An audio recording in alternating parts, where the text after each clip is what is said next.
meeting, the September 5th, 2017, at 5:04 p.m. We have a very special guest tonight. I'm going to ask Ms. Stephanie Johnson if she will introduce our guest who will provide an invocation and lead us in our pledge of allegiance. And after the introduction, if you'd all stand, for the introduction, please. Mr. Chairman, tonight we have Becca Velasquez. She is a 12th grade student at BCHS. She serves as the president of the Effingham 4-H leadership team and stays involved in 4-H programs on the county, district, and state level. Becca is a national 4-H youth STEM ambassador. She recently attended State 4-H Congress in Atlanta and mastered in the public speaking project. If you would bow your heads, please. Hey God, we just thank you so much for today. We thank you so much for this time, this opportunity where we can come together, God, and discuss things of this county. Lord, I pray that we dig deep, Lord, and we see this through your eyes, not our own. That we see this as one, as a community, not our own motives or selfish desires, God, but that right now that we come together, we discuss, we deliberate, and we think about what's best for Effingham, as a business, as a community, as a family, God. We thank you for today, and we love you, we know you love us, and in Jesus' name, amen. And if you would please stand for the pledge.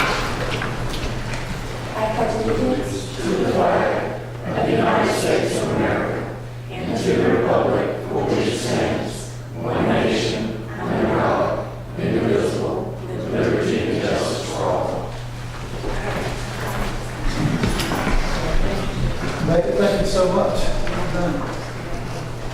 I know your dad and Emily have been very proud to hear you first powerful prayer this evening. It'll probably be a really good, smooth meeting. Thank you so much. With that, we have the agenda on our item to be approved. So I'll have a motion to approve the agenda.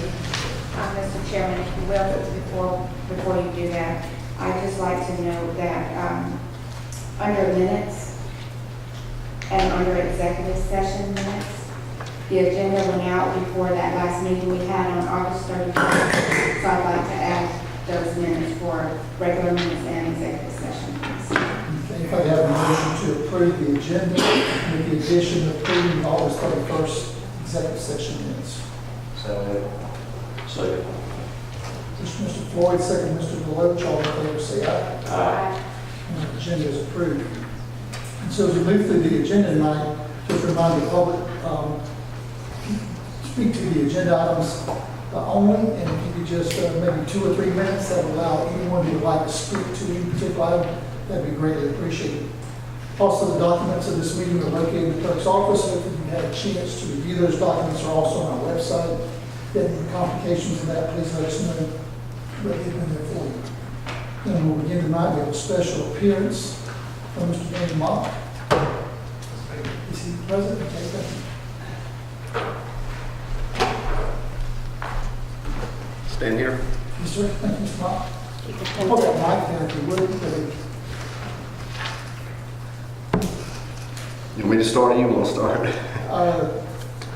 You go ahead. I took on my agenda to the appearance that you wanted to speak to us. Yes, sir. I was told by your EMS director, Ms. Wanda McDuffie, this was my only option, so that's why I spoke with Stephanie and made arrangements to come today, because I understood that was the protocol and how you handle things. But the Effingham County Ambulance Service transported me on December the 11th of last year from Effingham Hospital on a Sunday afternoon to Memorial Hospital. It was a non-emergency transport. I received your bill, and the bill totaled $810.20. I didn't even get a Band-Aid on the ride. We stopped at every red light, hit every railroad crossing, and it was done at the request of Dr. Robert Hogan, the ER doctor, at the hospital, because he thought it was a potential I had a blood clot. So I'm sure he was wanting to be sure he covered his bases, and because my daughter's EMTI certified and was attending with me in the emergency room, and could have transported me for that same ride for about $12. But that's all right. I don't mind paying. I'm not asking for any charity from this Board of Commissioners. What I'm asking is for reasonable charges for the service rendered by the county. I've done my own mathematics on it, and I've come to figures somewhere around $336 I think would have well covered the cost of that service, and would cover that cost to the taxpayers of Effingham County. And I did my own math. I did email that to Stephanie. She asked to have something for you guys to look at in advance of the meeting. And what I did was calculate the payments on a round trip, as a matter of fact, not a one-way. Your charges were for one way. 32.1 miles was $12 per mile, and a base charge of $425 for having provided the service. And I just felt like that was unreasonable. I'm a bill paying man. I'm not asking for charity. But I do believe that is, I mean, I feel like, I'll tell you exactly what I feel like. I feel like I'm subsidizing for somebody else who could not pay for the service. And I work very hard, three jobs, 6 days a week. I don't have health care myself. I have to pay for my own health care needs. And so I'm not asking for anything that I don't think is reasonable. I think $335 would well compensate for your gas. I made a contribution towards the purchase of that ambulance. I was told by former county commissioner, Bryan County was one of my morning churches. He said, you know, it costs about $100,000 for that ambulance. And so I get all that. So I understand all that. We have to be able to pay for those things that we provide for our citizens, and I appreciate that. I appreciate the service that was given. But I feel like the charge of $810, the ER doctors who attended me all day, 2 of them in 2 hospitals only charged me $837. Those men went to medical school and got all kinds of degrees, and they attended me. That was the charge from Georgia Emergency Physicians. If I felt like for $810, that was unreasonable to me. And so I'm asking the county commissioners to adjust that bill. We can negotiate what you would be think is reasonable. You may choose not to do anything at all, but I would really appreciate you considering looking at what was provided. It was a non-emergency, it was just a transport, it was a glorified taxi cab ride. And I don't mean that to be disrespectful to those who render the service, but that's how I see it. Mr. Rock, let me give you some perspective. I just went through the same thing. My son had to have a non-emergency transport to Savannah as well. And we use Central EMS, and my bill was $2,600. And I've been in discussion with Ms. McDuffie to see what we can do to get rates where you were, because I thought mine was ridiculous. So I don't know, I've been arguing with those folks. Yeah. So I think, in my perspective, you got a deal, because they charge me right at $2,600 for the same service. No mandate, no oxygen, just a trip. That was flat rate plus a mileage rate, and it was $2,579, and I'm still trying to. Well, and I add to that, and not that I won't, if you would leave that information with us, we'd be glad to look at Ms. Wanda, and we hear you, and I feel your pain. But I had the same thing last summer. I was at Panama City, and I had an aneurysm several years ago. And so I had a similar stomach pain. I thought, oh my goodness, this might be an aneurysm. It was nothing. It was indigestion. And I paid $1,250 for my taxi cab ride. Nothing, but just got into the hospital. So I think what you're saying, you feel that pain, there's a huge cost there. I think the board would be more than willing to look at what you have and talk Ms. Wanda, but it is very expensive, and our fees apparently are lower than Panama City, and then you're telling me somewhere else. So if that makes you feel any better when you have to write that check. It hurt me to write that $1,200 check to Panama City as well. Well, and to one of your points, I will say we do that service loses money. It doesn't make money every year, certainly. We did have to see the need for adding an ambulance this year and additional staff. And your point is valid. It's good. I mean, it's excessive. But how do we pay for it? That's what we have to figure out. The cost is there. The need is there. One or two of the questions I guess I would ask is, if it truly is non-emergency transport, are you given an option? He never gave me the option. When you sign a consent in the hospital, when you've heard all night long, he said, you sign a consent for medical treatment, and that's what it went on. They somewhat say to you, you don't really need this, but we're just going to do it just in case. All I can figure is he figured that it was a blood clot. It was not, by the way. It was pulled muscle under the ribs, which is what I told him when I went in that door that Sunday morning. But obviously there was a blood count for D-dimer that showed a little bit of elevation, which indicates if you're clotting. So I feel like he was covering his base, and I appreciate that, because what if it was? I'm with that. I'm a reasonable man. He's concerned it could be an emergency. Absolutely. But if he had sort of he never sat down with me and said, listen, my daughter was sitting right there, like I said, she's certified EMTI, and she could have very well, she's the one who went to Pembroke and got me and brought me to the hospital. She certainly could have went on to the extra step. That's not your problem, but you asked the question. I do intend to speak with hospital authority, because if this happened to other citizens, It brings a good point that it's something we can review and look at all of our costs and try to determine, if there's anything better we can do. Right, because I did not ask for an ambulance. Yes, sir. Appreciate it. Thank you. Ms. Wanda, did you want to add anything on that comment? Don't have to, if you would like to. I did do some research, Wanda McDuffie, Administrator. I did do some research on the fees for surrounding counties. Southside, their base fee is for non-emergency, $635 plus $13.33 a mile. Bullitt County is $450 for the non-emergency, and they charge $13 a mile. The only one that would be lower is Scriven County, and they charge $300 and $11 a mile for the base fee for non-emergency. But we have went to the hospital transfers, and we have had patients refuse to go with us. So we have got them to sign a refusal, even though the doctor had wanted to go by ambulance. So we have left patients, and they did go by their own means. Just saying that they have refused before. Yeah, you can actually refuse, even though the doctor says you can refuse it. It doesn't make for a good situation for EMS for the doctors and the patient, but it has happened. So Mr. Mark, I appreciate it. Thank you for sharing this. If you got some information, you can leave with us. Obviously, we're disseminating, it's just to make a decision now. We need to- So just to be clear, this is something you're going to discuss and take into consideration. Is that how we're leaving If you it? leave it with me, we will look at it. We should. All right, so then who's going to contact me to the contrary? If you all do make a decision to adjust the bill, if you did, who's going to Don't contact leave me? it. If you leave it with the clerk, I'll make sure that I contact you and follow up. I appreciate it. I would like to add one other thing. We do base our rates off of what Medicare and Medicaid allows. So that's how our rates are based, is on their allowance. Wanda, do you want this? Yes, if you wanted it. Okay. As long as the clerk's got one for me, that's. Thank you. Have a good day. Thank you, Mr. Mark. And Mr. Chairman, before we go any further, we can back up and actually approve the minutes.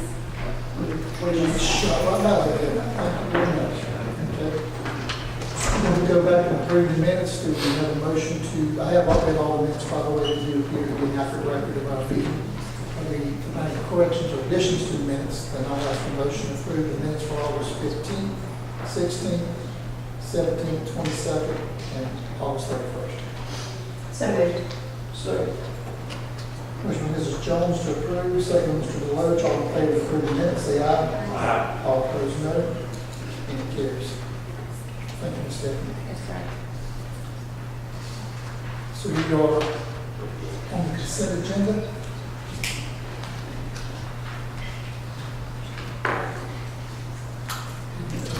Read the items. Item number one is consideration to approve the sandwich permit for Albert Jackson to hold a turkey shoot located at 187 Church Road, Springfield, map 3668, parcel number 17. And number two, consideration to approve to authorize the chairman to sign the safety verification forms for ACCG Group Self-Insurance Workers Compensation Fund, GSI WCL for the American Lot Risk Management Agency. Have a motion to approve the consent I make a agenda. motion to approve the consent agenda. Motion by Mr. Deloach, second Mr. Kiefer to approve the consent agenda. All in favor say aye. Aye. All opposed, no. And it carries. Yeah, that's right.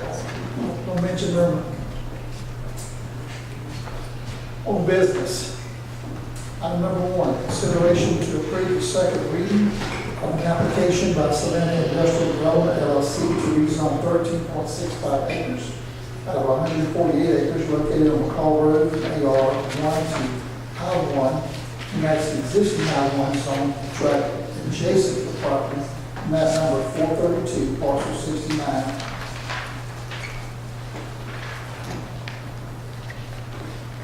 In the second district. Have a motion to approve the second reading. Make a motion to approve the second reading. Motion by Mrs. Jones, second by Mr. Deloach. All in favor say aye. Aye. And the second reading is approved. Item number two, public hearing. Is this a public hearing edition we're going to conduct? We're opening the public hearing for the planning board recommends approval of an application by Michael Maddox for a variance to the minimum dwelling size located on Zip Mile Road, zone AR2, map 352G, parcel number 5-9 in the first district. You want to address it first? Mr. Chairman, Mr. Maddox is requesting this variance to our minimum dwelling allowance size to possibly put some tiny homes on 4 of the lots in the development off of Zip Trail Road.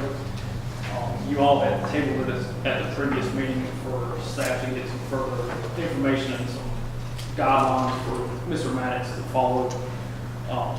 Myself and the building official have come up with 5 stipulations that we believe cover all the bases regarding this. One being, if it is a site-built tiny home, they would meet current approved minimum building standards. If it's a tiny home built on a trailer chassis, it must have a HUD or RVIA seal affixed from the manufacturer. 3, it must be placed on a permanent foundation with appropriate tie downs. 4, must meet all current building setbacks. And 5, must use environmental health department approved septic system. What are we doing as far as taxation? Where will these fall? It would be, I believe, Janice could probably back this up as That's what it says under tie down. So I was making that assumption. Will you ask your question again? Where will this fall under taxation? I mean, on tiny homes? We don't have a schedule for tiny homes, but we will build one once we have those in the county. And it'll be according to cost, just like everything else. The land that is sold, the land value will be developed just like we do in every subdivision. So that will apply as well as any type of improvements. And then the tiny home, we'll probably work with RC to see what type of specs he has, and then work with the builders as they come through with the cost and come up with something on that. So it's not tagged, it won't be tagged. Not if it's tied down and can't be moved. Now, if it can be moved. Tied down, can be moved. Right. That's what. it, right now, I believe our RV parks in the county could accept them as a temporary dwelling, which then they would have a tag from the tax commissioner's office. But once they'd be tied down and made it permanent, they'd be assessed as a mobile home. Or mobile home like. But we can take it out. Because a tied down mobile home can be moved, but, one that's put on a permanent concrete slab, that's different. So which one are we requiring? Technically, they can be moved to. But they're considered permanent for appraisals and things like They that. consider permit for the home. Well, it wouldn't matter whether it was permitted or not. We would still build a schedule for whatever it might be and come up with a fair market value for whatever that building might So you're be. gonna tax it like a house. Well, that's why you said to be residential taxation, it's not going to be a mobile home decal. Right. I mean, if it requires it, it would still be a category that's not covered, and we would still have to build a schedule and apply it. And the land value is still going to be the land value, regardless of the value of the home put on it too. So, Just a follow-up question, the concern I would have about it not being decal, I like not decal and stuff, but the concern I would have is somebody did come and remove the foundation, put the tongue back on it and pulled it. They probably could do that unless you had a decal that showed the property taxes weren't paid for use. How would you keep that from happening? well, we wouldn't keep that from happening, but right now, mobile homes are in the same situation. You can apply for a permanent location through the tax commissioner's office. It starts in the Superior Court and goes to the tax commissioner and then comes from us, and basically you give up your title to that mobile home, and the only way you can move it legally is to apply through the state and get that title back. Okay, that answers your question. Okay. Thank you. Well, that's information, we'll open the public hearing to, anyone to speak for this, It seems like the movability issue is causing some concern. The woman who wants to put her tiny house on the lot is paying a considerable sum to buy the lot and bought a very top-of-the-line tiny house. She wouldn't be leaving anytime soon. She's not young. And another thing too, it's a private subdivision. We own the roads, and once I sell out the lots, I'm going to gate the front. So if there's any concern about what it looks like, the lots are heavily wooded, acre and a half. Even her neighbors won't see her house. Anyone else speaking for this variance? Anyone here tonight that'd like to speak in opposition to the variance? Seeing none, I will close the public hearing. Do we have a motion? Make a motion to approve the staff recommendations. Motion by Mr. Floyd, do I have a second? Second. Second by Mrs. Jones to approve staff recommendation to allow the variance. All in favor of this motion, say aye. Aye. All opposed, no. Hearing none, I think it's approved. Move to the second reading, consideration to approve the second reading of an application by Michael Maddox for variance to the minimum dwelling size location on Sapphire Road. Zoning R2, map 352G, parcel 5-9 in the first district. Make a motion to approve the second reading. Motion by Mr. Forrest to approve the second reading, second by Mr. Kiefer. All in favor, say aye. All opposed, no. And it's approved.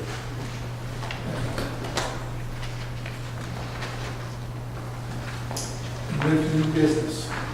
Consideration to approve a refund request for John and I Capital, if I pronounce that right, LLC, or Jinx LLC.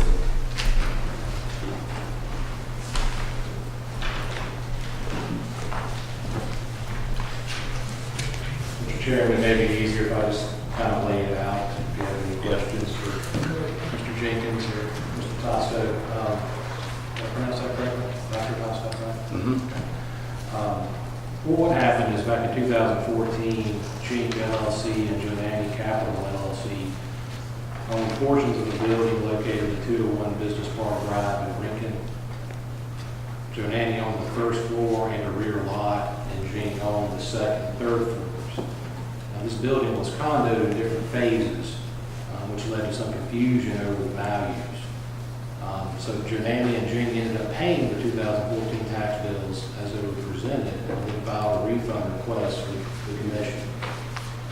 The refund request was basically put on hold when it was filed a couple of years ago because they went through the process of appealing their 2015 and 16 tax bills related to the same property. So it just made sense to wait and find a resolution there before we did 2014. So the 2015 tax values have been resolved, and the tax assessor has agreed to use the 2015 values for 2014. And I've had meetings with the tax assessor and tax commissioner as well as Mr. Jenkins, and all the parties have agreed to those values. So basically the proposed resolution is as follows.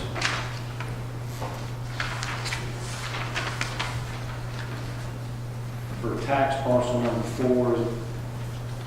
465F-001-STY, the fair market value is changed to $400,011, which results in a refund of $2,825.53, and that will be made payable to Jonani Capital LLC. The next tax parcel number, which is 0465F-001-B00, the fair market value changed to $101,762, resulting in a refund of $131.51. And that actually will be made payable to Howard Denton, which I understand is a tenant of Dr. Tostos. The last parcel number is tax parcel number 0465F-001-000. The fair market value changed to $504,038, which results in a refund of $4,966.64, and that will be made payable to Chink LLC.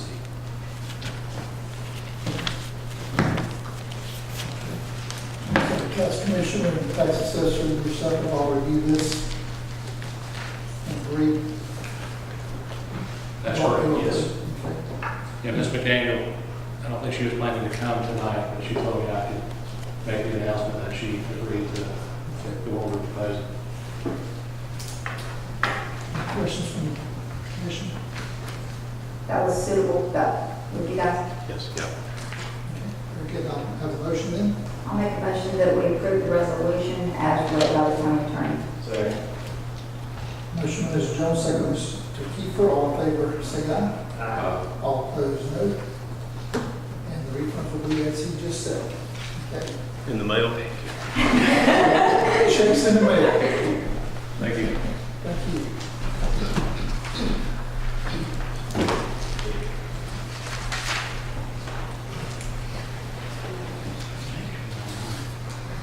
Okay, item number 3, number 2, consideration to approve and execute agreement number 4 to the lease agreement with Air Methods Corporation, BOC, and allow the agreement to automatically renew for fiscal year 2018.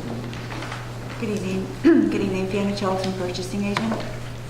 The board currently has a lease agreement in place with Air Methods Corporation. The terms of the agreement are November 2008 to June 2009, with 5 automatic 1-year renewals and 5 additional annual renewals unless cancelled. Staff requests the board allow the agreement to renew for fiscal year 18. And in order to simplify the invoicing process, amendment number 4 was drawn up, which will allow the county to invoice Air Methods a set amount each month based upon the prior year's invoices. The amount will be reviewed at the end of each fiscal year. Air Methods Corporation pays for all utilities except water, which is the county is responsible for. There is no funding required. Staff recommends alternative 1. Any questions for Ms. Young? If not, we have a motion for alternative number 1. Make a motion to approve alternative 1. Second. Motion by Mr. Deloach and second by Mr. Floyd to approve alternate number 1. All in favor say aye. Aye. All opposed, no.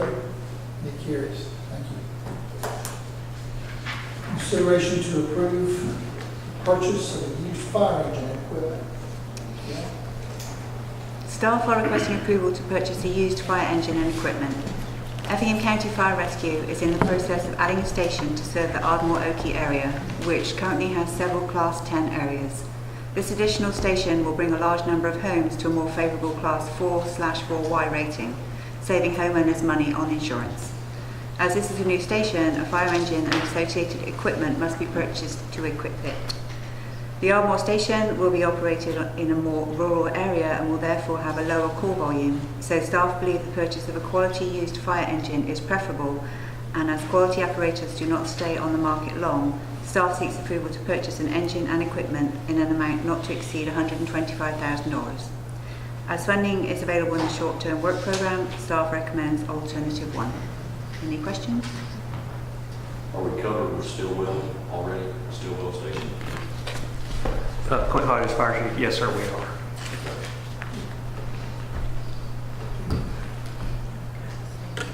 It's going to be good to go over that ISO, that area. It's fantastic. Any questions, discussions? Have you located a fire? Have you located what you want purchased already? We've got a few good options. I didn't say that right along with the good options. We have a motion to approve up to that. Make a motion to approve alternative 1. Second. Mr. Floyd, second by Mr. Deloach to approve alternative 1. All in favor say aye. Aye. All opposed, no. Mr. Kane, Thank you. Tell us what our is right now. Irma? Armin, Yonder. is it business? We're monitoring it very closely. Very closely. I'm going to get you on the record. I thought we were the politicians. All right, thanks. I've been watching those updates since 2 hours. Item number 4, consideration to approve the animal shelter director to join various organizations and share date on shelter animals.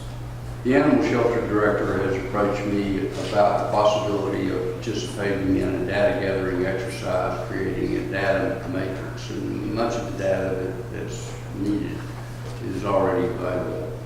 But she wants to join 4 primary organizations, and that's Best Friends, the Million Cat Challenge, and the Shelter Animals concept is associated with that too, but also PetSmart and Petco charities, foundations. Those 2 entities alone provide up to $50 million total and grants available for municipal shelters and other animal welfare organizations. So there's no commitment on the part of the county. There's minimal staff time involved, and we simply request that you approve the recommendation to permit her to join those organizations. It's understood that if she were to apply for grants successfully, then any contracts would have to come before the commission for approval. Questions for Mr. Daly? Have a motion to permit the animal shelter director to join all the stated organizations and to share data. Make a motion to approve alternative one. Second. All in favor say aye. Aye. All opposed, no. Thank you.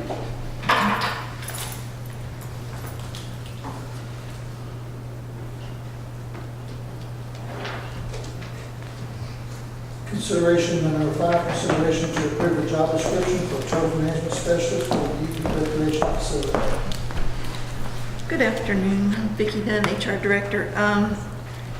We have, as of this year, we added the turf management specialist to our list of authorized positions. This person will be responsible for managing our new athletic fields to make sure that the turf and grass and conditions are kept in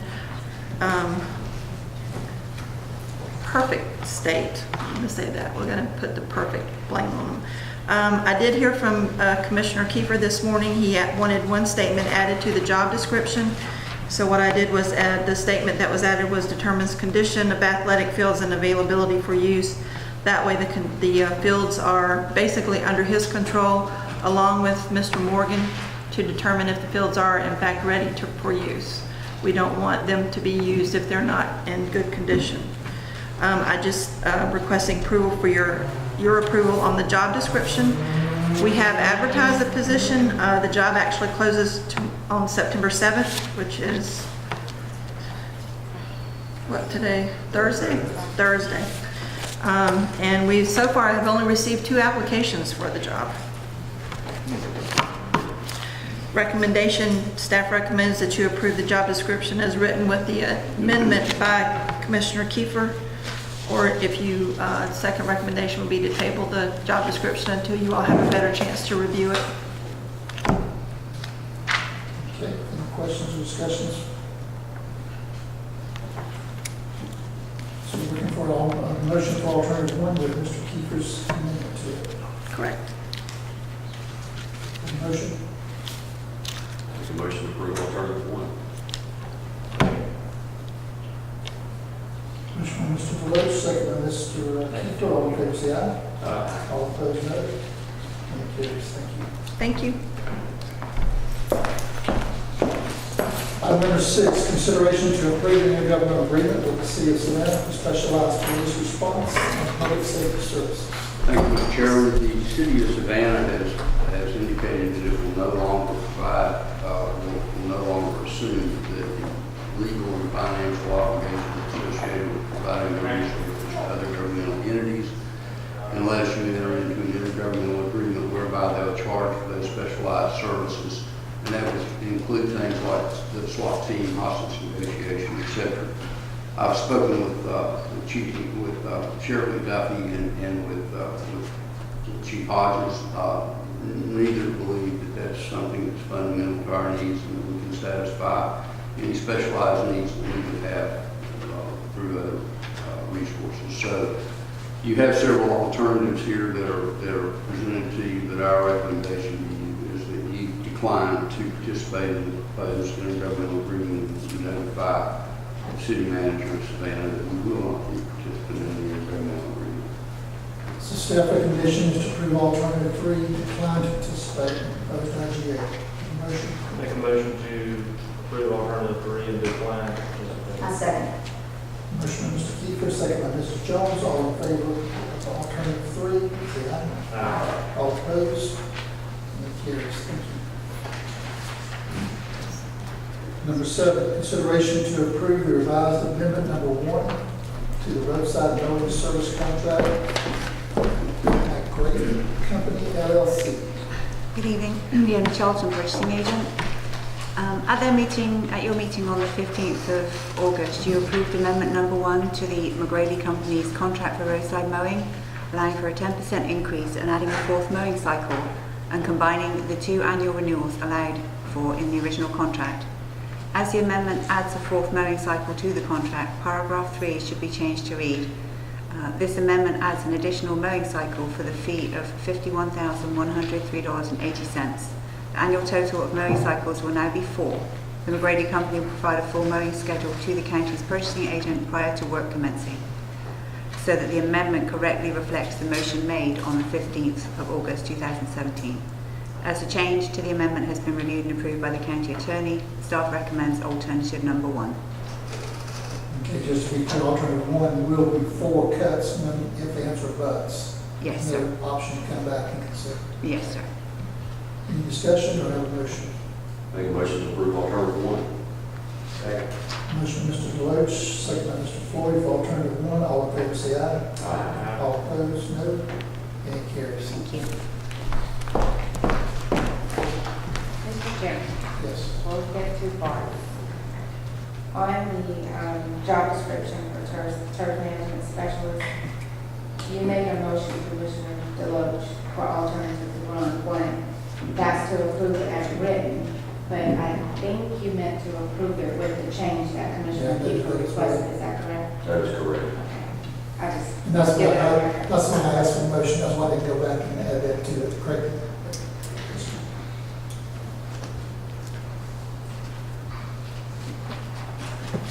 Number 8, consideration to approve a proposal from CSX and GDOT to close the railroad crossing at 4th Street and Marion Avenue in Clio.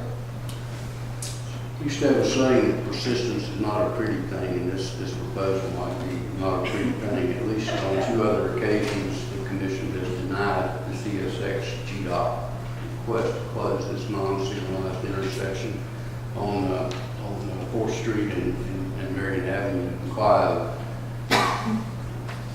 The letter indicates that CSX is willing to contribute up to $7,500, perhaps more, and the GDOT would match that with $7,500. The only recommendation, well, I made a recommendation, a 2-part recommendation. Part 1 is that the residents of the community wish to have the commission negotiate on their behalf to try to secure more funding from CSX. If there's a needed amenity in the community, perhaps they would be more willing to accept the closure of that non-signalized track. Could get maybe $20,000 and apply it to something in the community that might be worthwhile. However, if you all don't think that's a good proposal, then I recommend once again denying the request. Any discussion or questions from the board? Yeah, I do a few things.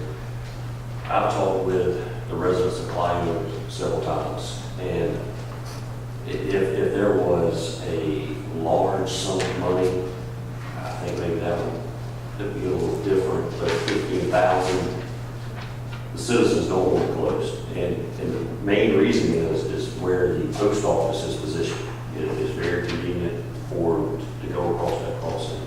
Where the crossing is parallel to Marion Avenue, Railroad Avenue, it's not a straight shot along the road. So anytime you cross it, the car has to basically come to a stop to make the turn to go across it. And I guess there are no arms there on that crossing. There's 3 crossings on that stretch of Marion Avenue, but it is, talking with the citizens, they would like it to stay open. And so I'm going to recommend Yeah, I would suggest that they really want to close the constituents, and he knows his constituents in that area don't want it closed, that maybe they need to schedule a meeting with the constituents and talk about some resources they might could use to provide some benefit in that area, something that we encourage them. I'll be happy to convey that there might be a quid pro quo agreement if they're interested in pursuing that on their own. I appreciate Mr. Deloach representing this. Could I have a motion of some kind to deny or We're not recommend? going to vote on it tonight. We're not denying it, we're just going to leave it up and then. You have a motion to deny this road crossing? I'll make a motion to approve alternative 3 to decline the proposal to close the crossing. Second. That's right. 23 for Klein. Motion by Mr. Lowe, second by Mr. Kiefer. All in favor, say aye. Aye. All opposed, no. And it is 32 Klein. Thank you very much. Thank you.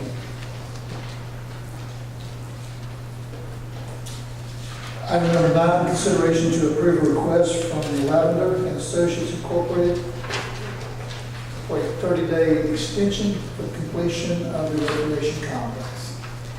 I brought this to your attention by a committee report, but we didn't have anything formal from Lavender at the time. I've since gotten a letter from them requesting that you grant them an extension to their work was around October 30th. I think I would feel better for you if you said October 30th, and then if they need additional time, they can approach you again. But we'd recommend that you grant that extension. The weather conditions have been extraordinary, as you well know, and it's delayed from the standpoint of landscaping, concrete work, and those sorts of things. So that's my recommendation with regard to the request. Very good. Can I have a motion to extend, approve alternative number 1, extend 30 days? Make a motion to approve alternative 1 to extend 30 days. Mr. Lowe, second by Mr. Floyd. For alternative 1, all in favor, say aye. All opposed, no. Yeah, it is, Thank you very much. record rain, so I'm sure they need the extra time. Item number 10, for change order, consideration to approve a change order for Lavender Associates Incorporated for the recreation complex. Yes, sir. I believe in your packets, you will see an update to this particular staff report. When we went through checking some of the figures, they didn't quite add up as far as contingency and a couple other items. So you'll see an updated change order within your packets.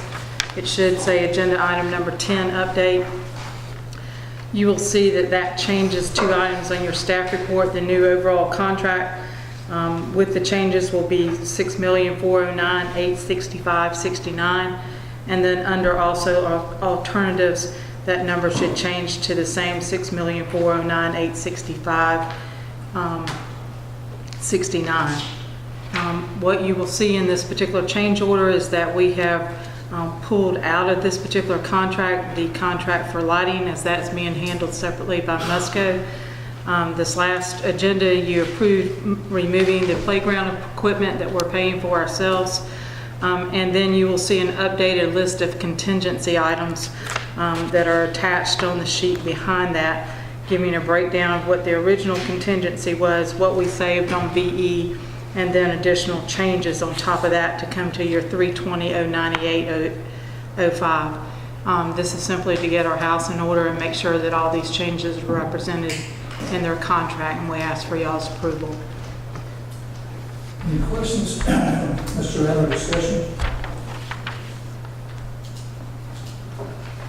Recommending alternative 1, do I have a motion? Make a motion to approve alternative 1 With the change in the amount. with the change in the amount. What is that new amount now? 'Cause that's- $6,409,865 should be 69 cents. Okay. So the motion. That was just a math. It was a math error when they added it up the first time. They included that contingency twice, and when we went down, we're looking at the contingency list, it didn't add up, and so we asked them to go back and revisit that. And what you have in your packets tonight in your grade folders is the update from them. So it's 6,409,865. Yes, sir, that's correct. Should- $100,000 Correct. Are you going to do that motion again? Should, motion for alternative 1 with the new number of 6,408,865? 409. 409,865. That's the motion. Do I have a second? Second, Mr. Floyd. All in favor, say aye. Aye. All opposed, no. And it carries. Thank you.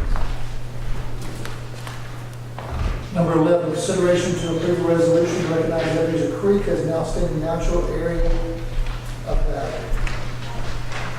Good evening. My name is Lewis Taylor, and I represent a newly minted organization called Friends of Ebenezer Creek. And the resolution before you is similar to one passed on July the 10th by the city of Lincoln and July the 11th by the city of Springfield. We bring this resolution to the County Commission to encourage you to, as the title says, recognize Ebenezer Creek in Effingham County as an outstanding resource of, an outstanding natural area of local, state, and national value. Are there any questions about the resolution? Questions or discussion, Mr. Taylor? Would you like me to read it? Does this bind us in any Actually, way? I actually read it myself already. Does this bind us in any way from any? I'm not a lawyer, but if you read the resolution, it's relatively benign in regard to what it says, but it does express, I guess the strongest statement in the resolution is the last sentence. It reads, as such, Effingham County resolved to be a responsible steward of such resources along Ebenezer Creek, and in doing so, pledges to strive to act in a manner that ensures the health of the natural systems of the creek, and which retains its systems, beauty, and character for enjoyment by future generations. As I wrote this, I wrote it with the intent not to try to make it appear as if the organization or the resolution were attempting to coerce or to trap any of the entities, the county and or the cities into doing something. We figured that you know the importance of this resource. However, we introduced the resolutions with the intent to remind you and also to allow the entities a chance to state publicly their support for what is undoubtedly the most outstanding example of a blackwater stream in coastal Georgia, probably in the coastal southeast, and a jewel that oftentimes we feel is overlooked. I guess the whole rationale behind it was that sometimes the things that are closest to us are the things that we overlook the most. So that's the reason behind this. No, I agree. Are the members of this organization landowners along the creek? And have you contacted, is this the Friends of Ebenezer, the Friends of Ebenezer Creek is not a nonprofit organization. It was newly minted. Its first meeting was on August the 17th. And all of the founding members, all of the people there are, for the large part, Effingham County residents. It's an Effingham-based organization. We had 30 people at the first meeting. 22 were Effingham residents. Half of those were property owners who owned land adjacent to the creek. There was a mixture of motorized and non-motorized boaters in the group. There are different user groups involved, and it's open to the public. There's no membership fee, and the rationale behind the organization is to engage Effingham County residents in efforts to address data gaps in information about the group. We have 4 projects. One, an oral history survey of Ebenezer Creek and the watershed, which will be introduced soon.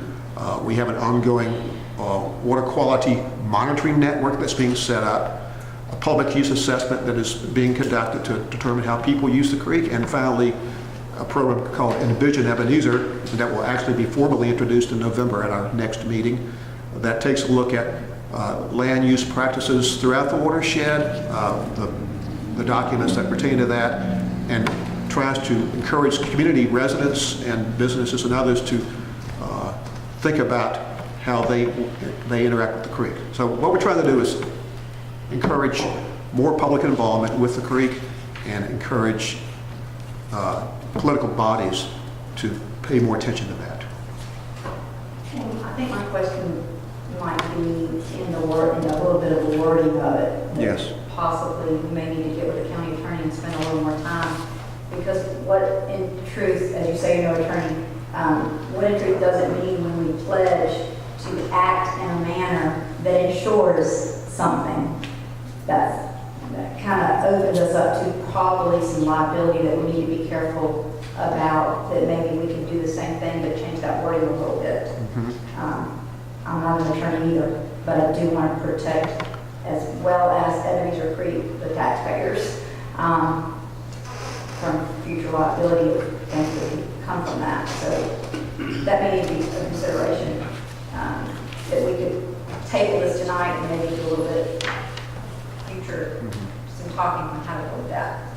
I know that sometimes semantics comes into consideration of things such as this. And, you know, I can't pass judgment on that, obviously. I would just encourage you to consider it seriously, and if you have to table it, by all means, follow up on it. I think the group also needs to reach out to any landowners or property owners. I know several people that I think is aware of this right now, phone call. But I don't know how you advertise your organization, or if you've reached out to property owners along that creek. Much like we do when we do a zoning that's going to affect people. People that live there would probably like to know. Yes, you know, the initial publicity was just word of mouth, and also flyers to each house along High Bluff Road from Long Bridge on down. So we reached out directly to the property owners along the creek and intend to actually expedite those efforts with a campaign to talk to them directly and engender conversations by them with each other about the creek. Any suggestions that anyone in the room has, whether members of the commission, the staff, or the audience, as to how this organization could better proceed, are welcomed. We're here when they're all members of Effingham County, they're all residents, and they're doing their best to reach out to the county, so by all means, we accept any suggestions. We definitely appreciate your interest in keeping the creek beautiful. It is a valued asset, but I would love to hear from our attorney as well, just regarding the wording of the document. Make sure we don't handcuff. Understood. But thank you for your consideration. I Just appreciate a it. different note, all the trees from the last storm, we got one coming this way now. It's like, has any of that been cleaned up in the creek? Do you know, is it more passable or? Well, from personal experience, I paddled upstream from Long Bridge in the spring, and what should have taken about an hour took 4 because there were 24 deadfalls. There's no contract with any organization to clean the creek, but Brian Cohen and Backwater Expeditions, which is a locally based outfitter service based near Ebenezer Creek, has been doing it, and they've cleaned up the creek from Long Bridge to the river. And in regard to that, on the 23rd of September, Rivers Alive is sponsoring a cleanup of Ebenezer Creek, and Backwater Expeditions is going to be hosting that. It starts at 8 a.m., and people who are interested in joining the cleanup efforts should meet at Tommy Long Landing at 8 in the morning for that cleanup. Very good. Yeah, I tried it last spring. Thanks, sir. This is crazy. Thank you. Thanks for your time. I have to make a pitch since I have the microphone. Our Facebook page is Friends of Ebenezer Creek. So do a search for that to keep up with us. Thanks very much again. Thank you. Thank you. We'll motion to table this to the next meeting. I'm always recommend giving it some time. Let's see how the organization develops. When I look at these resolutions, I always try to wonder, what's the purpose? Because the county and the commission can support that area without a resolution. So, I mean, maybe you give it a couple of months and see what's happening. Yeah, until some of the property owners contact, like I know some people own property, they don't have homes, they own property that are not aware of this. Do we need to table to a time-specific date? Yes. So you pick a time 2 months from now, so we make sure Lisa comes back up. I think we're all very supportive of the creek, it's just making sure we do support the right way. 2 months from now will be November 7th. November 7th. So we have a motion table to the meeting November 7th. Motion that we table this item until November 7th meeting. Second.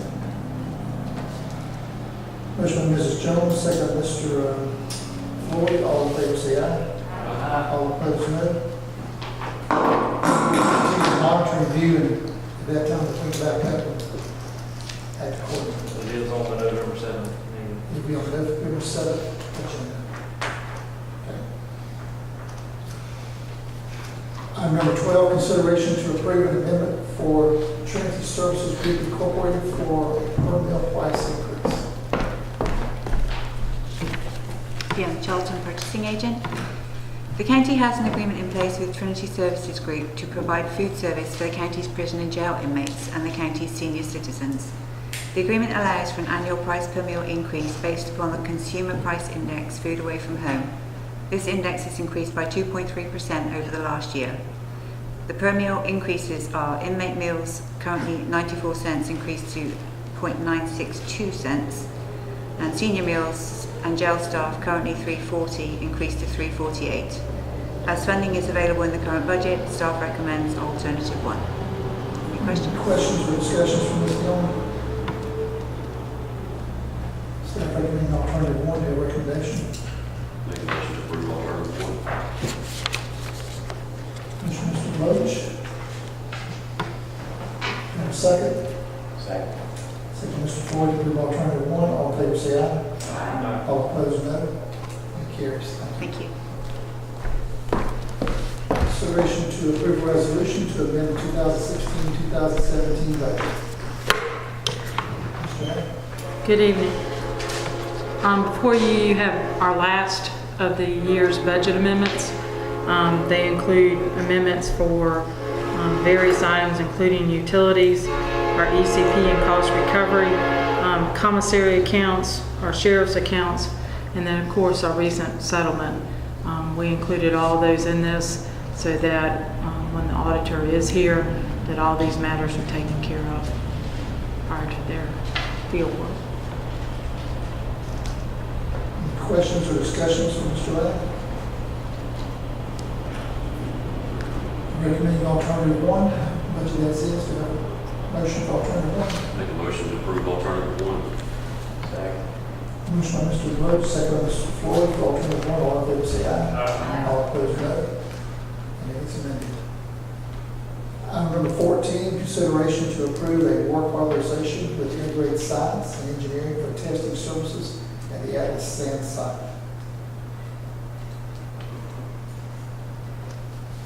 And I'll just mention this one. This is what I brought up in the committee, staff reports for the commission that I was working with. Integrated Science, the engineering firm that had done some work for us already a year or two ago. And they have officially given us a contract back for $40,900 to do those things that we already mentioned. Any further questions or discussions, or can you go ahead and have a motion to approve the contract? I make a motion to approve the contract. Okay, Mr. Floyd, to approve the contract as submitted. Second. I'll second. See Mr. Jones, all in favor, say aye. Aye. Very good. Look forward to getting that information back. Item number 15, consideration to approve the purchase of a mini excavator for the use of wastewater department.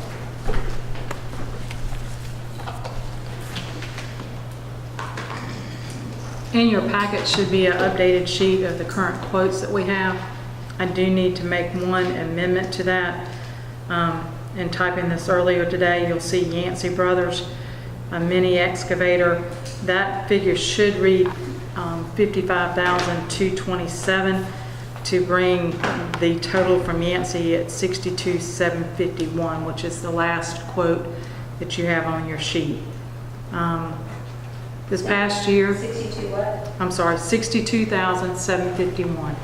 What was the 73 I saw, 9.5 on the original? Sir? I thought I saw 73, 9.5 on the original. These quotes have, the quotes that you saw on the original stuff was from last year's quotes. These are updated quotes, okay? And have been adjusted accordingly. And the other quotes I believe that you had, you also had a cab and air in some of those quotes. Those are the quotes that we got last year. In talking with our public works, it is not necessary for there to be a cab or air in there. We can use a canopy on this. We don't have to have a mini X that's as robust as what we were using for the roads department itself. What we have seen is that it's about triple in use from this last year of purchasing that. We've gone from 80-something hours up to 250 hours worth of use on the mini X that we currently have. I have discussed with those out at water, wastewater, and then also too with our public works oversight. We used to have other equipment at the water, wastewater department. Those particular pieces of equipment were surplus, so we do not even have a backhoe there anymore. What we found is that in them, going out and taking care of our installs and going out and locating issues and problems, there's a need to do that and do that during the day. So it's made it more cumbersome for us to necessarily have one that's not dedicated just to water and sewer. In addition to that, if you look at the number of installs that we've had from the prior years, it's significant as far as the number of people that we have on water and sewer right now. So they are asking for this piece of equipment. We had delayed that a little bit, looking to see if a second piece was going to be needed. It is at this point, and so we're asking the board to approve funding for a second mini excavator, one that's not necessarily as robust as what we purchased this last year that's being used on our roads, and to purchase that, and then also purchase a trailer for that. In reviewing and looking at those items that have been posed in the quotes, we believe at this time anyway, the one for JCB is the one that we need to purchase. It's one at the lower cost, but one that is sufficient for the needs that we need for water and wastewater. I went out on site and met with Aaron probably 2 years ago now, and I believe that they have needed this for a long time coming. And our current workload, just as you said, just continues to get heavier and heavier with all kinds of needs and expansions that we've got going. So I definitely believe it's needed, and in effect. Even when Rick Rollins was here, Public Works, the mini eggs we have now has been a good investment because they have a crew on that mini eggs every day. And with the increased usage, they're only able to allow the wastewater treatment plant to use it for about a day. And it's now sometimes they need it for 7 days at a time. Yeah. So it's definitely a need. I don't see how the train this size operates on one, because you've got one where you're trying to work over here with lines and repairs, and then you've got the wastewater facility, you got the water unit. Well, one of the issues was that Aaron was doing trenching, physical trenching by hand himself, and he's leaving to go to work out of the country, and nobody else is want to do that. You want to do that, so. You got to pull off one job and go do another one and bring it back. When we make the motion. And the other thing is responding to our customers. Joanna, when Yes, we make ma'am. a motion, do you want a motion to include that we approve a trailer as well? Yes, ma'am. Total. Up to a certain price on the trailer? Yes, ma'am. We're still looking at to see whether they need the 24-inch bucket or the 18-inch bucket Give me a safe and so forth. I'm thinking 51,000 total should allow us to get everything. We priced out the trailer that we currently have right now, and we believe we can get that for 5,500. What is the trailer for? It's not going to be used at the treatment plant solely, or is it going to be moved everywhere? It will be moved. Okay, I thought this was going to be used at the plant. It is, but they need to move it themselves to be able to move it to where they need it. Gotcha, okay. For their own trenching and stuff. Correct. What's the difference in the cost and the 18-inch? What'd you say, the 18? The 18-inch and the 24 is less than $100. I'll just go ahead and get the 24. Okay. And just be done with it. I agree. They've got what they need. Sure. I'm just going to make a motion up to 5,500, because that's what's, that gives me. Up to 51,000. 51. On the trailer? No, not the trailer. She said for both. Make a For motion both. to I was gonna make a motion on the JCB, and I was Uh-huh. gonna make a motion for the trailer up to an additional 5,500. Then make the motion for the trailer up to 6, if you would please, to give us some leeway there. Okay. And because we dickered on that trailer the last time to get it to the And I'm 5,500. gonna give you another 6,000. Correct. Okay. And then as far as the JCB, I would say up to 45,000 should be fine.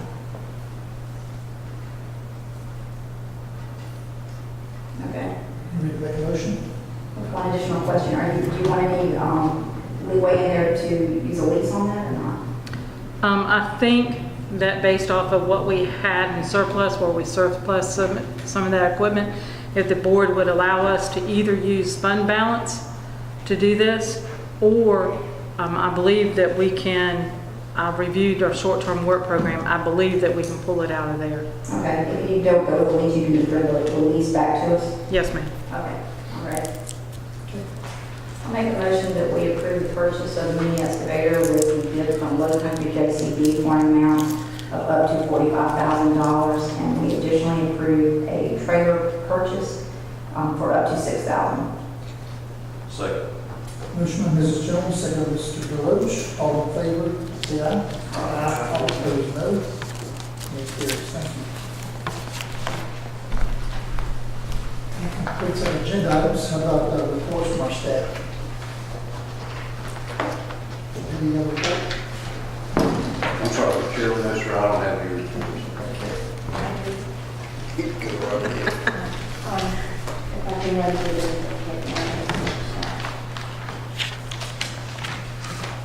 In your grant folders, you do have a monthly report from EOM.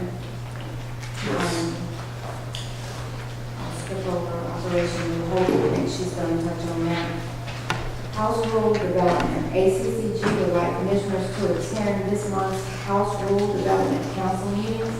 Those meetings are going to be held in Metter on September 6th from 12:30 p.m. to 5:30 p.m. and Thursday, September 7th from 8 a.m. to 12:30 p.m. If you'd like to attend, I'll make sure they're included in on your calendar. One's tomorrow and one's Thursday. That is correct. Okay. What's the times? 12:30 to 5:30 tomorrow and 8 a.m. to 12:30 on Thursday. Family Connection is requesting that the quasi-government collaborative be dissolved. This is an item that we can put on your next agenda if there is no opposition to it. In 1999, Effingham County's Family Connection Commission was created and it was dissolved in 2004. Since the time of the dissolution, the Georgia Policy Council for Children and Families Act, the quasi-government status was never dissolved. So they're asking that is done at this time. There's no need to there is a need to officially dissolve the status, since it serves no purpose for Family Connection or the commissioners or the Board of Education. So they're asking both the commissioners and the Board of Education to officially dissolve the quasi-government status. I don't even know what quasi-government status is. Look, the information is in your committee report material. Yes, we need to review Yes, that. sir. You can review it and let me know if you'd like it to go on the next agenda for consideration. I'll look at that. And also, if we can get a look at upcoming meeting dates. Let's see which one was it.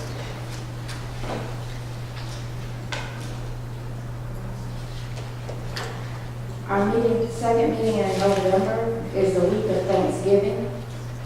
Didn't know if you were interested in changing it, and so I can put it on an agenda. If not, we can leave it as is. But it's 2 days before Thanksgiving in November.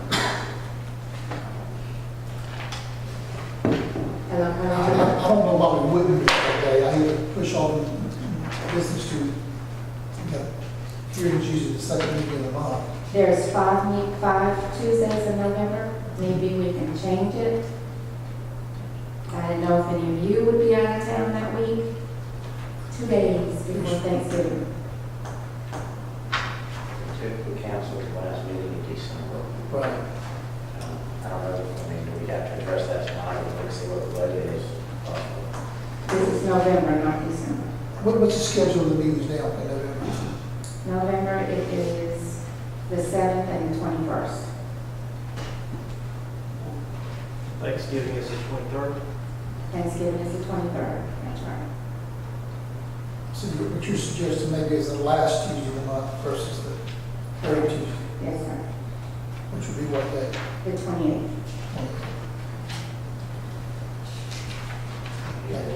It didn't matter to me. I'm gonna take Thursday, Friday off. Most people will, but I'm not gonna take Tuesday off. Is that a conflict for anyone on board to just keep meeting the same day? I'm just aware of it. And you're more interested in changing. I think we'll just keep it where it's at. We discuss it. We've got next week, have a change of heart. We can look at other sides of it. As long as there's nothing time sensitive, the staff needs to handle after the meeting, they're going to miss 2 days. So that would be the only. That's true. Stephanie like that comment. Well, I mean, a lot of things, usually the first couple of days after the It's meeting, true. probably Tuesday, trying to follow up, making The resolutions and the zonings that we just approved. sure it falls on.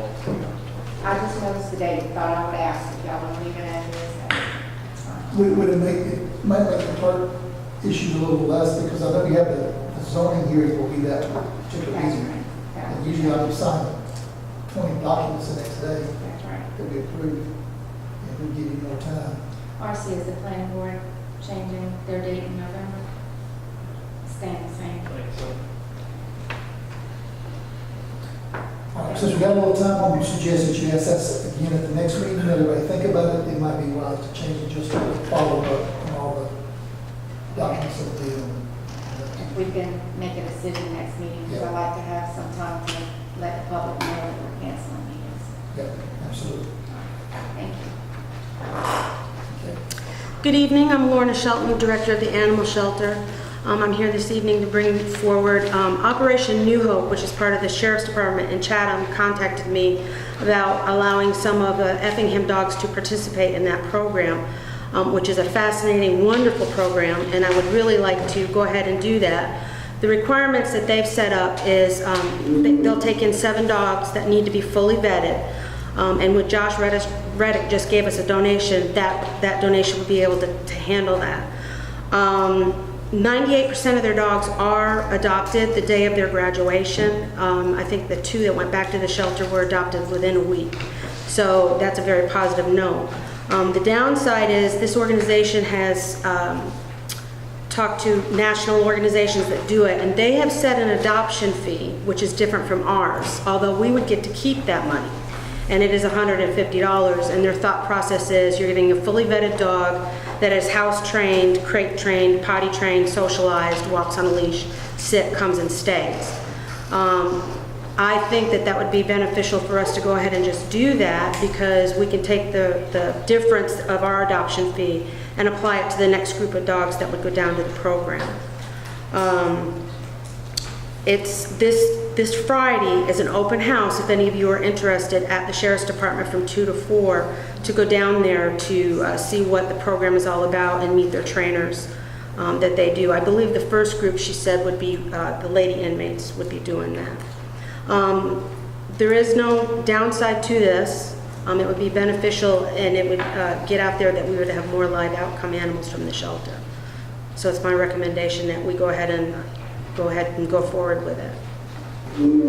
So, do we really need any action? I mean, this is just a good thing. You're taking 7 dogs that we're paying for expense and housing them, taking them to Chatham. Were they going to take care of that expense, or any expense at all?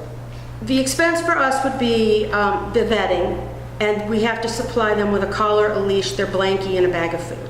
Okay. And that's all we would supply them. And then they go down there and they live, and they live with the inmates for 5 weeks, and then they have the graduation program. This is hopefully a way to have more homes for these dogs as there be Right. more adoptions. And it's positive. It's a positive for Effingham Animal You Shelter. got to feed them anyway, so that feed's probably Right. a little void. Candy eat. Yeah, That's a good idea. I think it's a great idea. Wonderful, I will let them know. Now, one of the other things I want to talk to you about is this hurricane a little bit. I started making calls today. I started getting rescues to pull our animals. We have 68 animals at the shelter.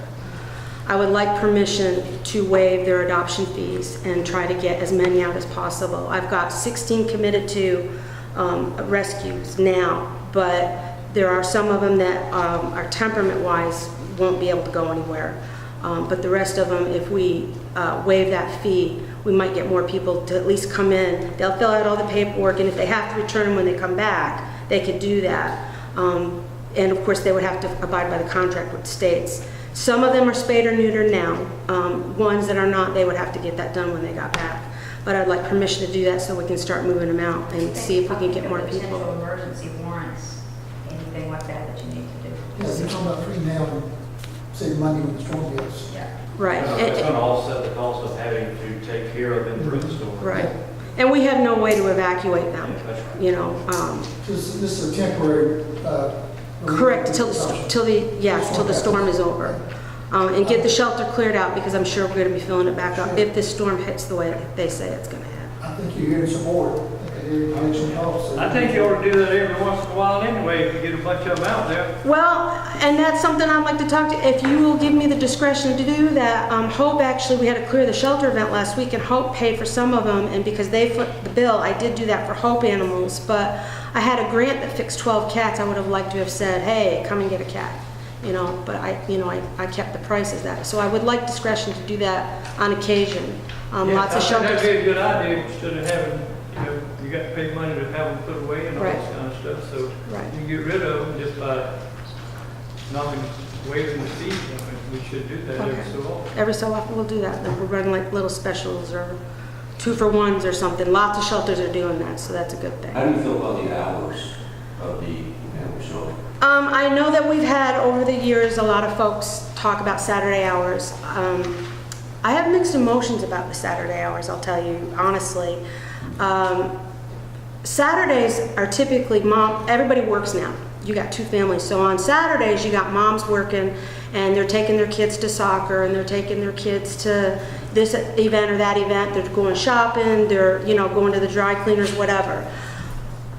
Opening the shelter may get a rush at first, but once the 4 or 5 people that want the Saturday hours adopt their pet, they won't be back again.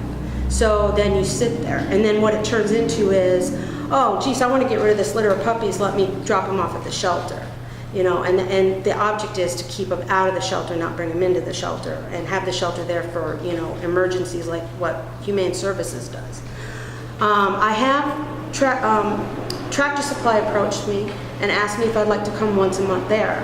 And I agreed to do that, and I figured I could pay one staff member a couple of hours and let her go up, and she'll have her laptop to show and answer any questions about other shelter animals, and have a couple of animals there at that time that could be adopted that day. The downside is they're not all available. There's only the 1 or 2 that you take to the event. But the upside to that is at that event, we could now ask volunteers to help us, where a lot of people want to come into the shelter, but I don't take them in the shelter because we have inmate labor that works there, and that's kind of could be a sticky situation. So that would be an upside where we could get more volunteers to do that. Also, I'm sorry? No, but we don't let her all of us out on the weekend. No, I guess you did prior. What could we do? Did you get the same email? I think we all do. Possibly once a month, have us. That's what I was email looking at. us. We just had 2 or 3 hours once a month. It was supposed to like first Saturday. We can try that. I just had one girl give notice, so now we're down again.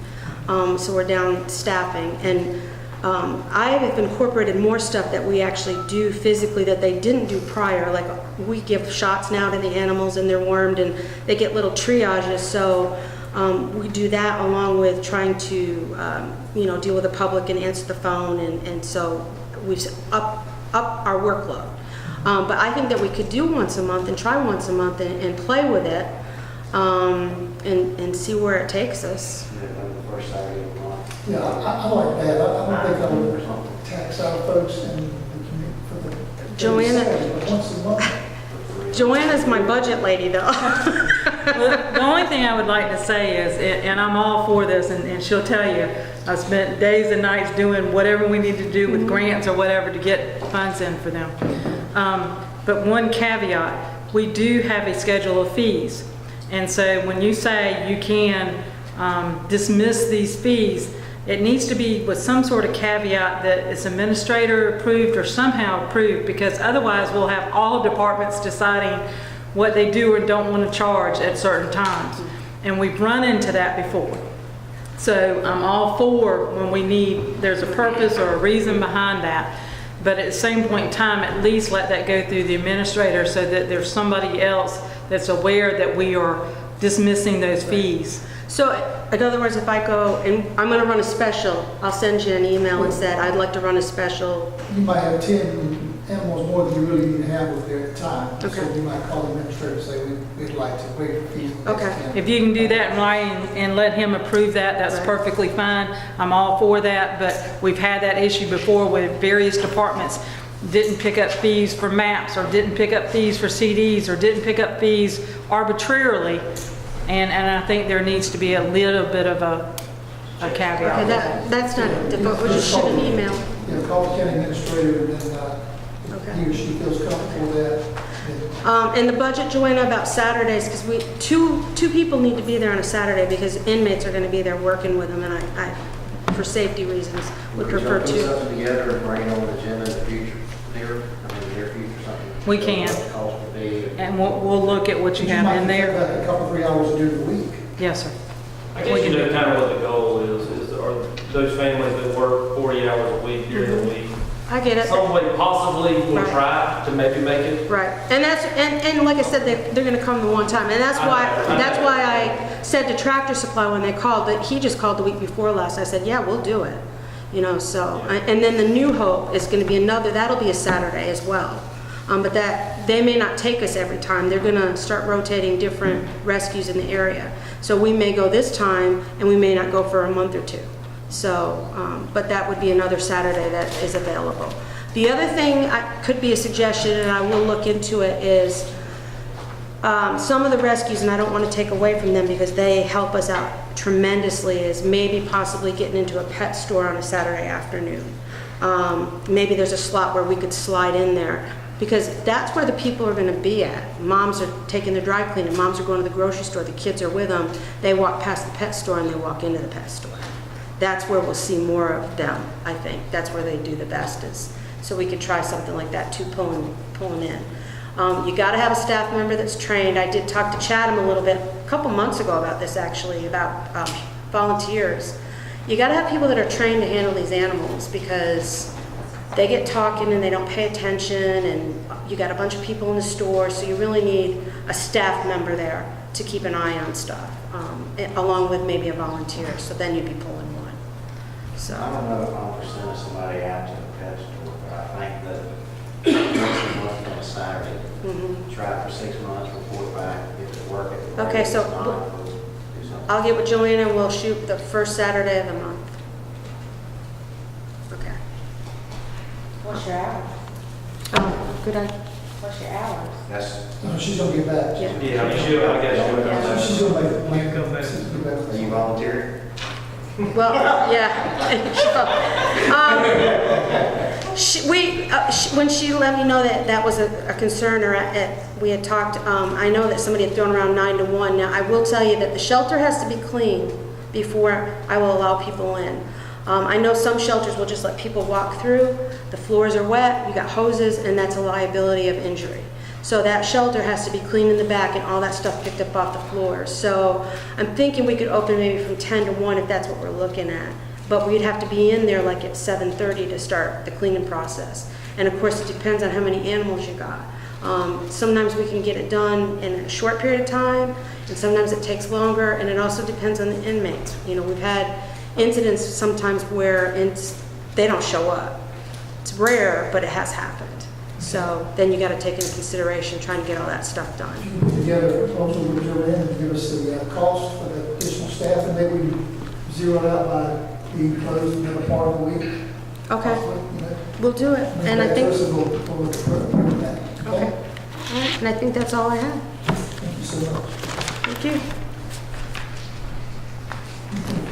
Anyone else on staff? I want to give you a quick update of the water and sewer, from City of Ringgold to the proposed development. I spoke with Warren Pusher today, he's representing Mr. Barlow. He did make an appearance at a workshop with City of Ringgold, I believe, a week and a half ago, and is awaiting a letter from them. They yet to make a decision. Just, I'm following up with our attorney and also the city and the developer as well. We're staying in communication, so we're gonna touch bases with you too. Anything else we need to staff? I assume we're going to talk about a time for our special call meeting tomorrow. Is that time you said? October said at 5 o'clock, so I can't do it over. I didn't know if there was an email going out and set a time or anything. I just wanted to be sure. 5 o'clock. 5 o'clock. 5 o'clock. We need Tomorrow. So your meeting tomorrow afternoon at 5? Or to meeting tomorrow afternoon? off of Courthouse Road. Where is the sheriff? Talk About 3:30. 3:30. Yes, sir. You gonna hold that here? It's gonna be in the 911 building. 3:30? Yes, sir. So we, when you plan to announce Mr. Objection, 5 o'clock tomorrow. That'll give us enough time over there, Clint. Yes, ma'am, I do believe so.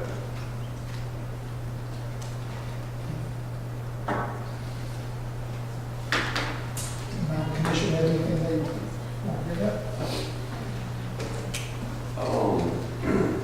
I'll ask Dr. Gohart to come up to the podium, please, sir.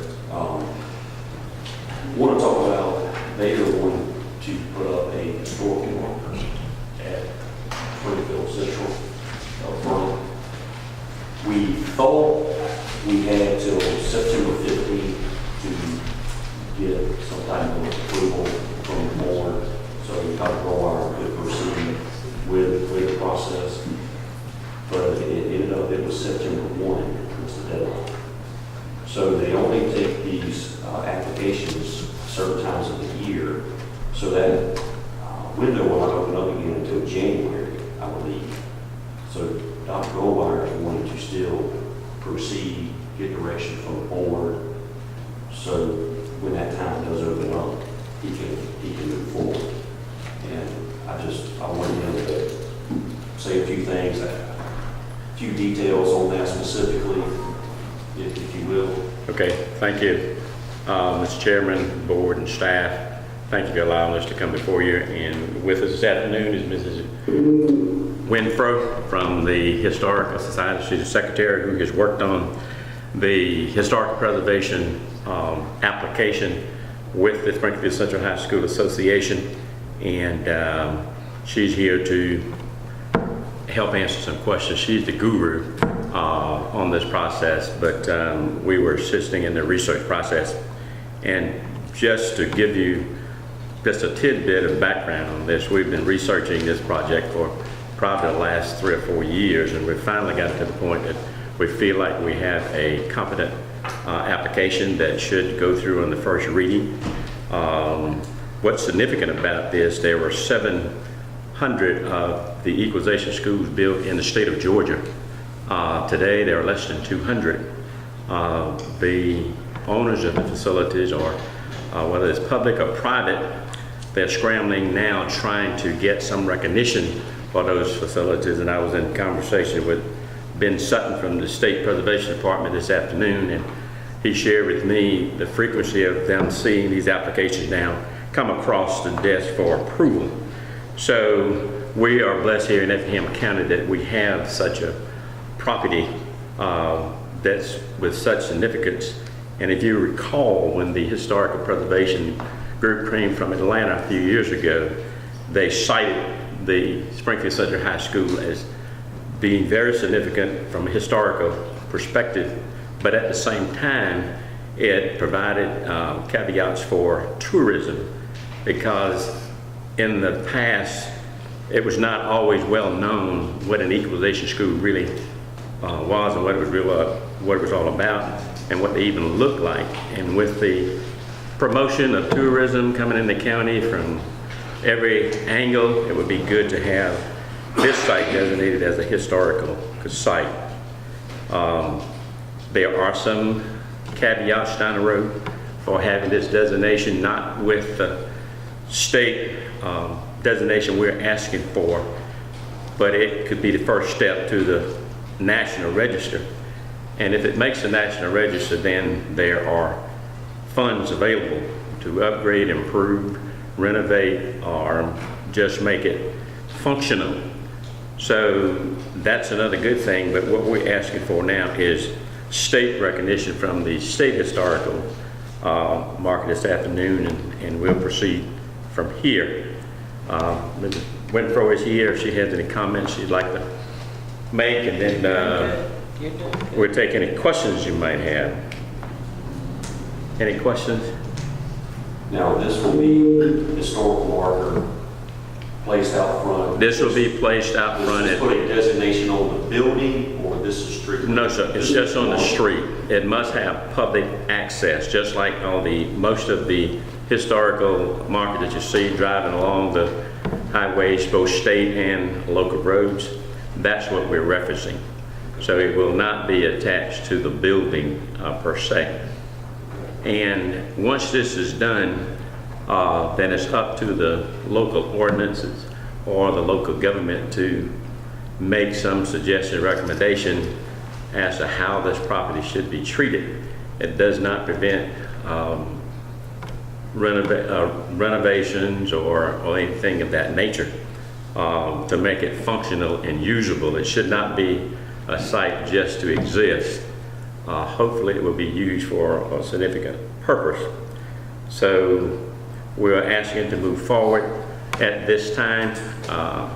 We learned late today that the deadline has passed. We were misinformed initially that it was the 15th, but I did talk with the office today and they apologized for that and encouraged us to go forward and do an early application as soon as the process opens up the first of the year.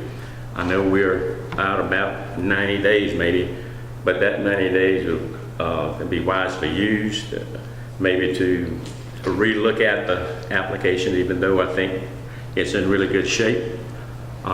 It also will allow us to make an early application and get feedback before the final deadline, so that if there are some things that needs to be upgraded or changed, added, or taken away, then we'll have time to do that for the final deadline sets in.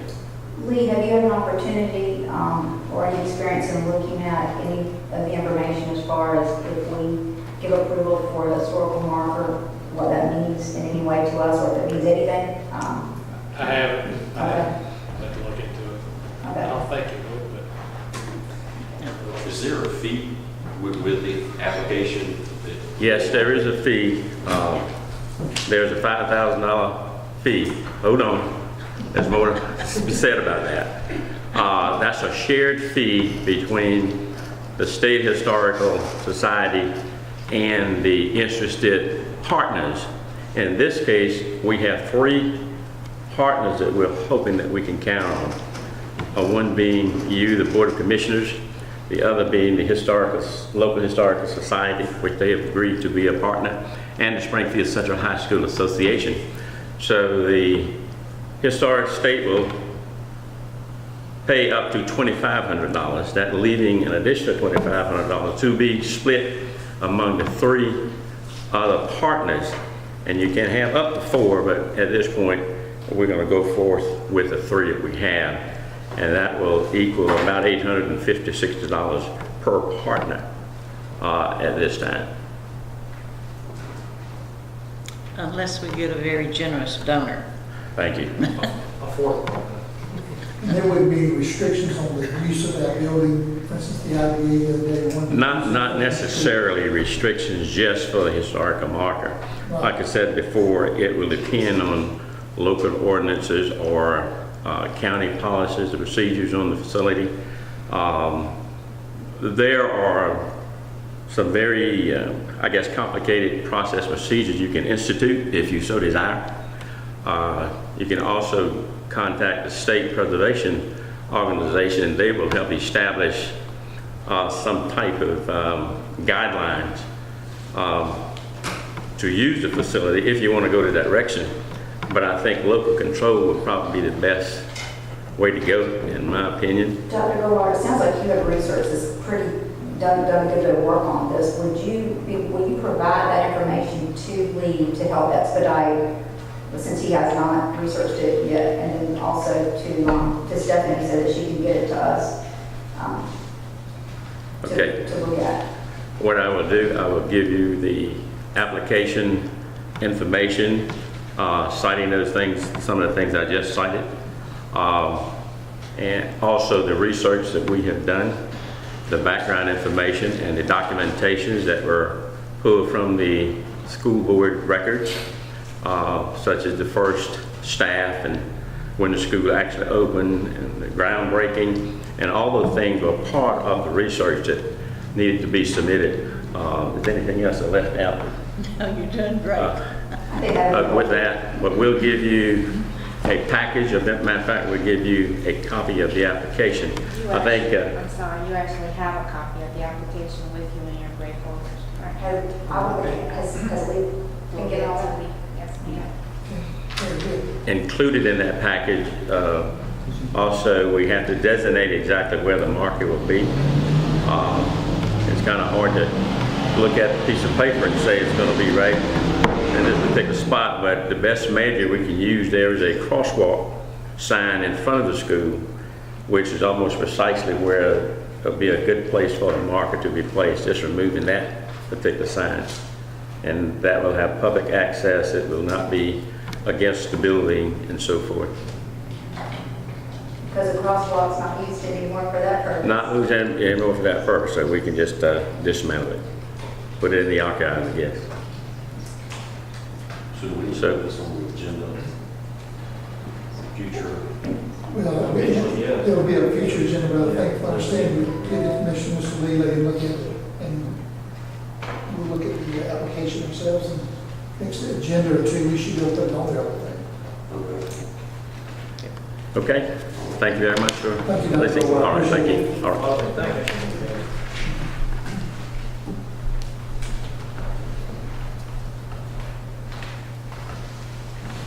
If it's possible to get on the next agenda, we'll do that, if not, we'll do it. Anyone else from the commission? I don't have anything. Anything from anyone else? Or, do we have any need for executive session? Yes. Oh, we do? Oh, okay. No. You don't look sure. I didn't know that. I just noticed that. I didn't know We'll that. do this again tomorrow. I want to help. Need a motion to go to executive session? Motion to go into executive session. Mr. Loach, a second. To discuss personnel, property, or any litigation. All in favor, say aye. Opposed, no. Mr. Chairman, I didn't hear the reason that that's probably because my hearing aids on. We added it. Thank you. Sorry. Is he gonna have time? We need to. We have a motion to go back into regular session. Make a motion. Go ahead. Make a motion, go back to regular session. Second. Motion by Mr. Loper, second by Mr. Deloach. All in favor, say aye. Aye. All opposed, no. Carries. Motion to adjourn. No, minutes. Okay. Minutes, executive session minutes. Do you want these? Executive session minutes. Oh, section, okay, I'm sorry. Motion to approve executive session minutes. Make a motion to approve as presented. Mr. Deloach, second by Mr. Floyd. All in favor, say aye. Aye. All opposed, no. Okay. What, is that tonight's minutes we're approving? You're approving executive session minutes for August 15th, 16th, 17th, 22nd, and 31st. Oh, we did that. You approve regular meeting minutes. These are the executive. We always do, yeah. Now, everybody wasn't here for some of those meetings. You expect us to keep that all straight, don't you? Huh? That's a good point. That's what happens when we have 7 meetings in like a week. In those minutes, the people who were there were. You have to do it, because I know that Phil wasn't here for one of them. I think Forrest wasn't. I know, but I can still put it back. You can. If you ought not to, then you don't, but he's okay to stroll there. Okay. Okay. A motion to adjourn? Make a motion to adjourn. Second. All right, motion Mr. Deloach, second by Mr. Loper. All in favor, say aye to adjourn. Aye. We are adjourned.